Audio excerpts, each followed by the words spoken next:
I heard the chainsaw before I saw her, the shrill, grinding whine echoing across the cul-de-sac like a horror movie soundtrack. I dropped the wrench I'd been using on my motorcycle and sprinted around the side of my house. There she was. Odessa Vanwick, HOA president, middle-aged menace. Standing 2 feet from my electrical box, wearing a fluorescent yellow vest and holding a chainsaw like she'd just watched a YouTube tutorial on how to ruin someone's week. "What the hell are you doing?" I shouted. "You were warned, Ryder Keaton," she snapped without turning around. "Non-compliant solar panels and illegal tool shed placement. You've ignored every citation." "That doesn't give you the right to cut my damn power." I stormed toward her, but she fired up the chainsaw again and swung it low. With one reckless swipe, she sliced the main feed to my house. Sparks flew. My porch light flickered once, then died. So did everything else. I stared at her, stunned. "You're insane." "You brought this on yourself," she barked. "The HOA has standards. Without consequences, people like you ruin neighborhoods. You're not the law, Odessa. This is criminal." "You'll be hearing from our attorney," she huffed, like she hadn't just committed felony vandalism. The worst part? Odessa had a little group of HOA loyalists watching from the sidewalk, clapping. One of them even whistled. I called the power company immediately. The guy on the other end confirmed what I feared. I'd need a full panel replacement, and they couldn't get someone out for 3 days. I was officially off the grid. That night, I sat in the dark with a flashlight and a bottle of bourbon, seething, not just over the power loss. Over the years of Odessa's petty fines, her threats, and her constant nitpicking. She once cited me for having a non-neutral mailbox color. It was navy blue, but this time she'd crossed a line. She'd made it personal, and she had no idea who she was messing with. "See, I'm not just some guy who rides a motorcycle and puts up solar panels. I also happen to be a systems engineer for the city's utility infrastructure.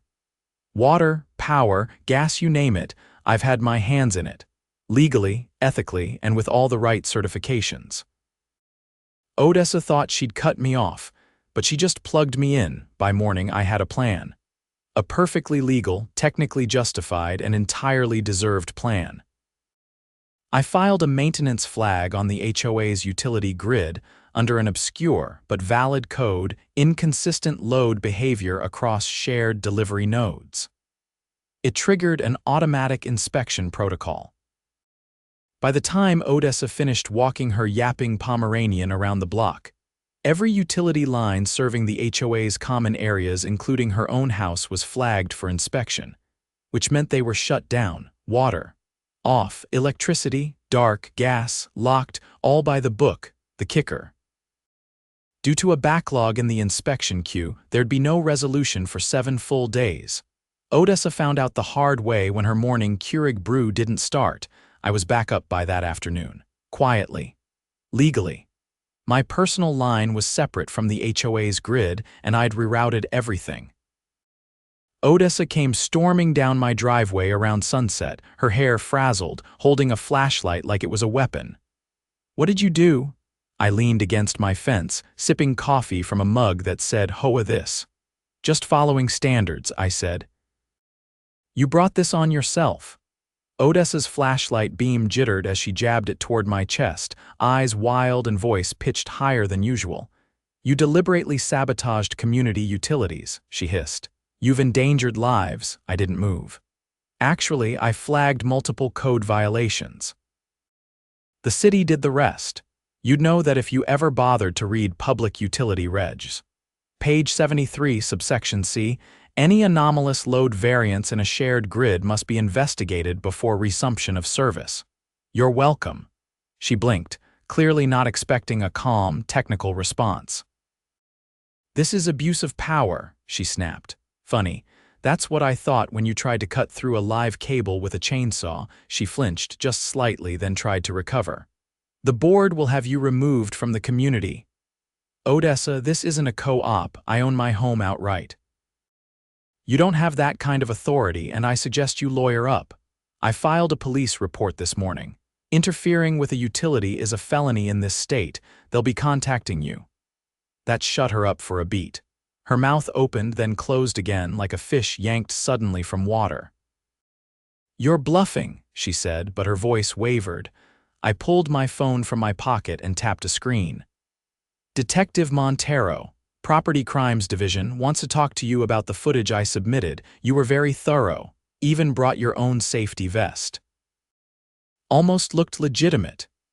She turned on her heel and walked off, flashlight beam bouncing erratically down the sidewalk. I didn't see her again until the next morning. By then, the neighborhood was unraveling. Without power or water, neighbors started getting vocal. The usual passive lawn sign complainers were now pacing their sidewalks in robes, holding mugs of cold coffee and asking questions. Odessa had always ruled through isolation, handling complaints one-on-one, feeding people just enough misinformation to keep them docile. But now they were gathering. I watched from my porch as a group of 6 residents led by a retired Air Force mechanic named Thomas walked up to Odessa's front gate. "We want answers," Thomas said firmly. "You said the HOA would be modernizing infrastructure. You never mentioned outages." Odessa stood behind her gate, arms crossed. "It's a temporary inconvenience, necessary for compliance upgrades." "What upgrades?" asked a woman in a stained bathrobe. "My son missed his dialysis appointment because we couldn't shower." "We're talking health issues now. They'll be back online soon," Odessa said, brushing them off. "We're handling it internally." "That was the wrong move." "You're not qualified to handle anything," Thomas said. "You're not even a licensed property manager, we checked." Odessa's face paled. She slammed the gate shut without another word. By mid-afternoon, I had 10 emails in my inbox, neighbors asking how they could file grievances against the HOA, some offering to help with legal action. One woman, an ER nurse who lived 3 houses down, offered to notarize affidavits. She dealt with Odessa's citations for excessive footwear left on porch during shift rotations and was ready for payback. I didn't send out a flyer. I didn't need to. Word spread fast. By dusk, we had a group of 22 residents meeting in my garage, which I'd converted into a makeshift war room. Whiteboard, printouts, copies of the HOA bylaws which I'd pulled from county records. A few people brought folding chairs. Someone brought pizza. "First order of business," I said, pointing to the wall where I'd taped a blown-up section of the HOA charter. Clause 21. Emergency removal of board members for gross misconduct. A guy in the back raised his hand. "What qualifies?" She damaged private property using a power tool and interfered with essential services. "That's enough. But we're going to make it airtight. I've got timestamps, video footage, and electrical load reports. What I need from all of you is testimony. Dates, incidents, anything she's done to you." A woman with a neck brace spoke up. "She fined me for having a temporary ramp installed when I broke my leg." Another man added, "She threatened to tow my work truck because it had a ladder rack." Said it wasn't aesthetic. By the end of the night, we had a stack of signed statements and a list of violations that stretched across 2 full pages. Someone even dug up a receipt showing that HOA dues had been funneled into a landscaping company owned by Odessa's, causing a clear conflict of interest. The next morning, I filed everything with the county's regulatory board for homeowners associations. Then I walked into the municipal building and handed a copy to Detective Montero. He flipped through the packet, eyebrows lifting. "You weren't kidding." "She severed a live line with a chainsaw," I reminded him. "I've got the footage queued up." He watched it once, then again, then nodded. "She's got a record," he said. "Misdemeanor trespassing back in '09. She claimed it was a misunderstanding with a neighbor over fence placement. Looks more like a pattern now." "Can you press charges?" Already requested a warrant. "We'll pick her up today." I left City Hall and stopped at a gas station on the way home. When I pulled into my driveway, a patrol car was parked on Odessa's lawn. 2 officers were at her door.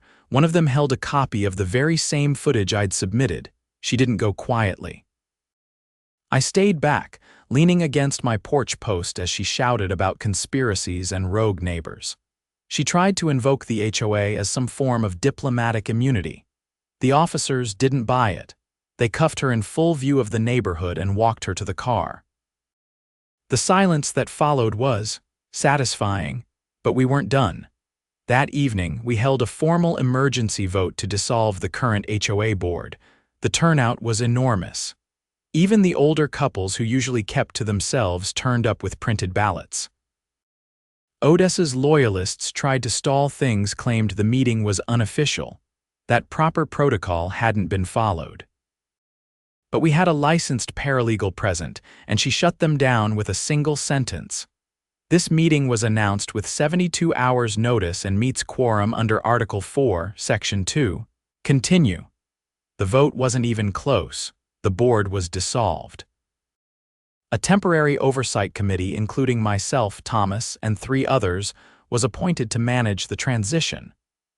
We agreed on 2 things immediately: no more surprise inspections, and no more citations for porch shoes or mailbox colors. The utility company restored service the next morning. The city inspector even complimented my reroute work, said it was cleaner than half the contractors they usually dealt with. By noon, neighbors were mowing lawns, blasting music, and barbecuing like it was the 4th of July. Someone brought out a bounce house. Kids I'd never seen before were suddenly everywhere. Odessa's house sat dark and empty. Police tape still hung across her gate, and for the first time in years, the neighborhood actually felt like a neighborhood again.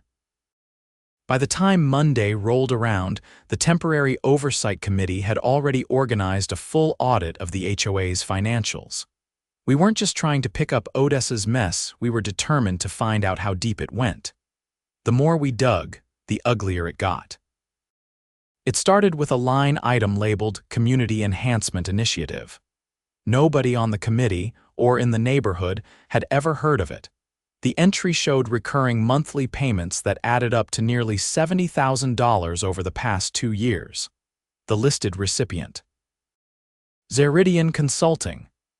I pulled the name through the city's vendor registry. No license, no tax ID, no digital footprint whatsoever.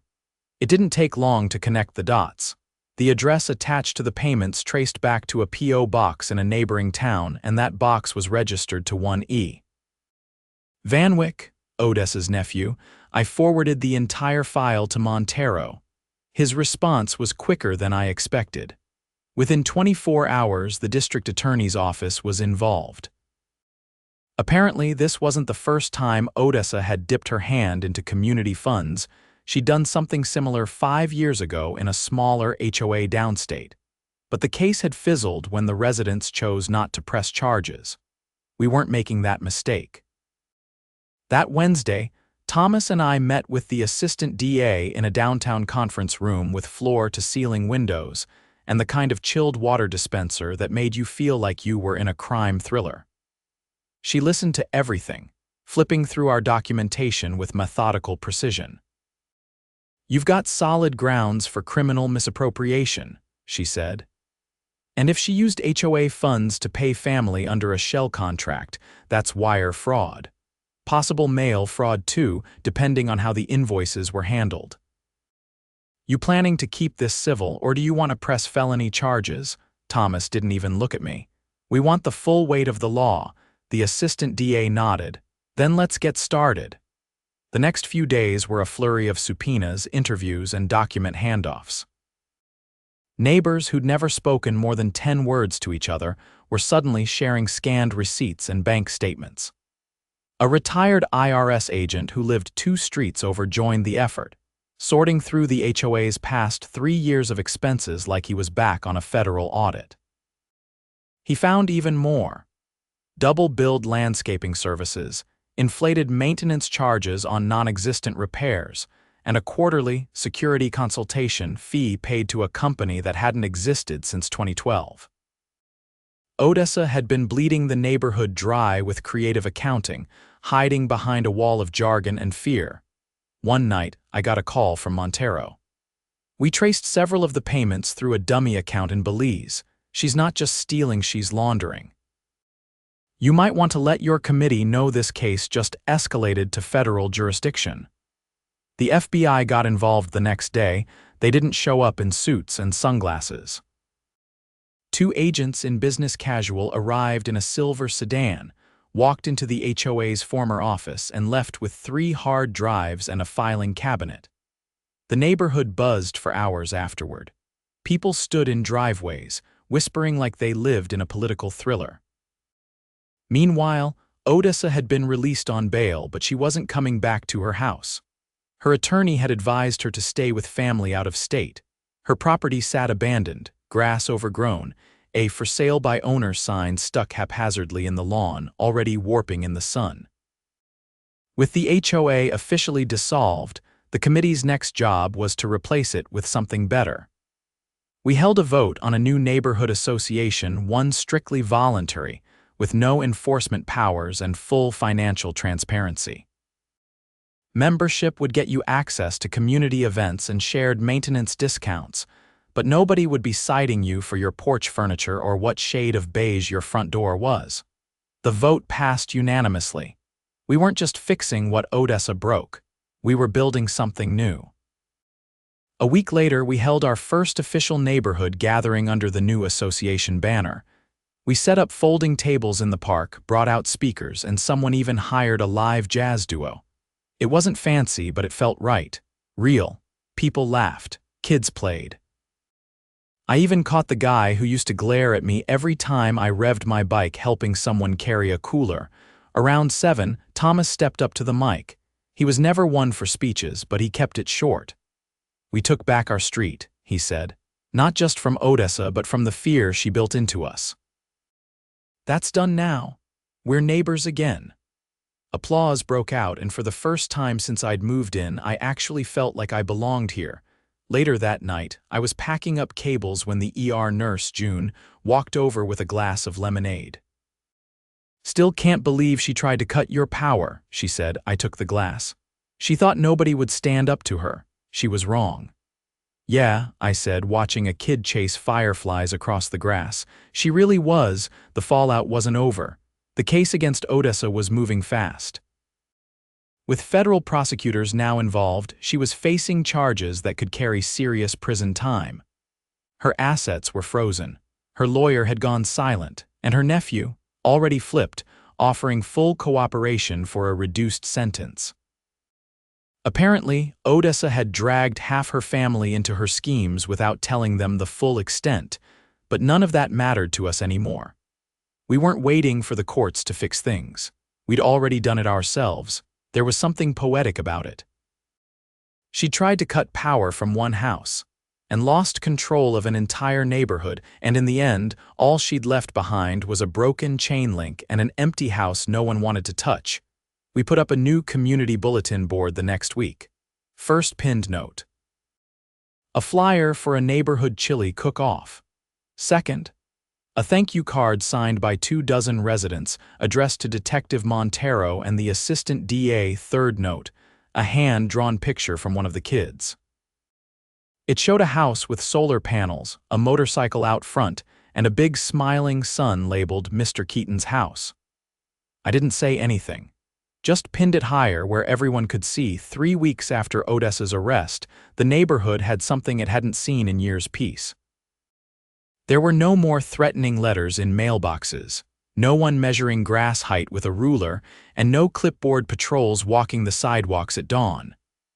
But just as things began to settle, the forensic audit turned up something no one expected. The committee had assigned the retired IRS agent, Harold, to digitize the HOA's old financial records. Most of the files were mundane bulk trash pickups, meeting catering, pest control contracts. But buried in a folder labeled Miscellaneous Capital Projects, Harold found a scan permit application bearing Odessa's signature. It referenced something called the Phase 2 Development Initiative. The only problem was, there was no Phase 1. I was in my garage when Thomas showed up, holding the printed application. "You see this?" he asked, sliding it across my workbench. I looked it over. A permit to install underground fiber conduit behind lots 30 through 52, that's the back section of the neighborhood. Exactly. But there's no fiber. Nothing was ever installed. No trenches, no flags, no utility markings. And the kicker, the permit was approved. Let me guess, I said, already feeling the gears turning. Someone signed off on the inspection. Thomas nodded. City employee retired last year, we checked. He never remembers doing this inspection, but his digital signature's on here. We both stared at the paper for a moment. Odessa had faked more than invoices. She'd falsified a government record. That night, I reached out to a friend of mine, Arjun, who worked in the city's public works department. I asked him to pull any diagrams or site surveys tied to that permit number. The next morning, he sent me a topographical overlay marked with the proposed trench line. What it showed was alarming. The fake fiber installation was routed directly through a section of protected drainage land municipal greenbelt that didn't belong to the HOA at all. It was city-owned runoff space, meant to prevent flooding during heavy storms. Digging there without authorization was a serious matter. And according to city maps, those trenches had been marked as completed in the system, which meant someone had entered false completion data to close out the permit. I forwarded everything to Detective Montero and copied the assistant DA. Within a day, Odessa was facing a new charge, submitting fraudulent construction documents to a municipal agency. But it didn't stop there. The FBI looped in a federal environmental investigator. Apparently, the Greenbelt was part of a protected watershed. Tampering with it on paper, or in reality, meant Odessa had potentially violated federal environmental law. We thought she was just corrupt. Turns out, she was reckless enough to draw the attention of the Environmental Protection Agency. But the real twist came later that week. Harold dug deeper into HOA expenditures tagged to Phase 2 and found a payment stub made out to a private excavation company, Thompson and Dade Contracting. A closer look showed that the payment was split into 3 installments, totaling nearly $30,000. But the company was listed as inactive on the state business registry. I contacted a buddy from my motorcycle club who used to run background checks for an insurance firm. Within hours, he tracked down the former owner of Thompson and Dade, a guy named Leo Dade, now living in Arizona. He picked up on the third ring. "I haven't done a job in your state in over 6 years," he said, immediately defensive. "Who's saying otherwise?" I explained the situation. He went quiet. Then, "That woman Odessa, she called me back in 2019. Said she needed an invoice for some consulting work for a homeowners group.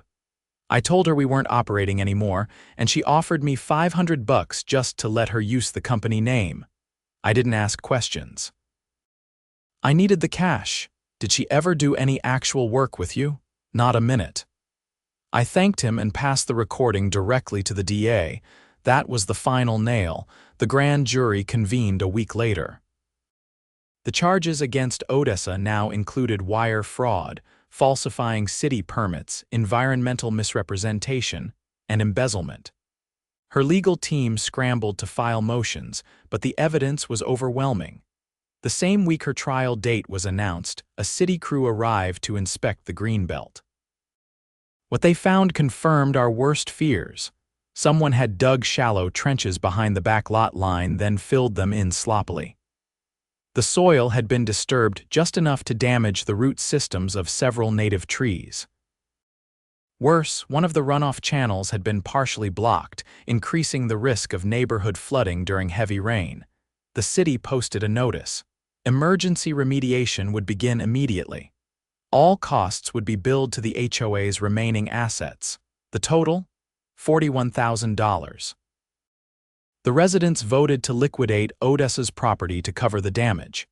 Her house had sat vacant for weeks anyway, and with her assets frozen, her legal team didn't fight it. When the for sale sign came down, it was replaced by a construction trailer. The city began regrading the Greenbelt, planting new trees and restoring drainage. The contractors worked fast. Within 2 weeks, the land looked healthier than it had in years. On a warm Saturday morning, the neighborhood gathered at the park for what the oversight committee called our restoration picnic. It was half celebration, half reset button. No speeches, no formalities, just music, food, and people reconnecting. I was helping set up a canopy when June, the ER nurse, walked up beside me. "You hear the news?" she asked, handing me a stack of paper plates. "Which part?" Odessa took a plea deal. 5 years federal, no parole, she'll be wearing an ankle monitor for 3 more after that. I nodded. "She'll have plenty of time to think about drainage permits," June chuckled. "I still can't believe she faked fiber lines." Who even does that? Someone who thinks fear is a good business model. We spent the rest of the day passing out sandwiches, refilling coolers, and watching kids play tag near the newly restored creek. At one point, Harold set up a table with printed copies of the new community charter. It emphasized transparency, volunteer participation, and zero enforcement authority. We didn't want an HOA, we wanted a community, and we had one now. As the sun dipped low and the last of the lemonade was poured, I walked the perimeter of the park. The houses looked the same, but the people didn't. There was laughter instead of suspicion, waves instead of glares. No one was measuring fence height or photographing trash bins. They were talking, laughing, living. Odessa had tried to build an empire on fear and fines. But we'd built something better with trust, shared purpose, and just the right amount of righteous defiance. And the next time someone thought they could bully us into silence, we'd be ready.